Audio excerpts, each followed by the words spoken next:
এটা আমাদের 1798 খ্রিস্টাব্দে দ্বিতীয় রাজধর মাণিক্যের আমলে মণিপুরের মহারাজা ভাগ্যচন্দ্র মহারাজের প্রথমা কন্যা হরিশ্বরীর বৈবাহিক বন্ধনে আবদ্ধে শ্রী রাধামাধব দাস প্রথমে সৃষ্টি 1798 খ্রিস্টাব্দে। এই 1798 খ্রিস্টাব্দে রাজার পর রাজার দ্বিতীয় মহারাজ এবার রাধাকিশোর মাণিক্য প্রতিটা রাজাই এই রাস মণিপুরী সম্প্রদায়ে হিন্দু সম্প্রদায়ে এই রাসলীলাটাই প্রচলন প্রথা। এই প্রথম মণিপুরী ত্রিপুরা রাজ্যে আসাতে এই রাসলীলাটার সৃষ্টি বলতে মণিপুরী বৈষ্ণব ধর্মাবলম্বী। এটা হিন্দু বুদ্ধিস্ট খ্রিস্টান সর্বজনীন রাস উৎসব।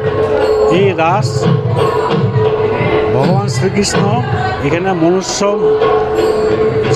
মনুষ্য রাধাকৃষ্ণ নাচতে পারে না, এটা বিগ্রহের রাস। এটা এখন বর্তমান 2026তম রাস উৎসব এই বর্তমান চলছে। এটার একমাত্র বৃন্দাই এটার প্রধান। এখানে রাজধারী আছে সূত্র তথা 4 জন আছে। এটা বর্তমান এটা সরকার পরিচালিত ডিএমের আন্ডারেই সেই রাস এখনও পরিচালনায় আছে। আর গভর্নমেন্ট আমাদেরকে অনেক হেল্প করে। বর্তমান প্রতি বছর গভর্নমেন্টেই হেল্প করে। আমরা পেয়েছি যথেষ্ট সম্ভব।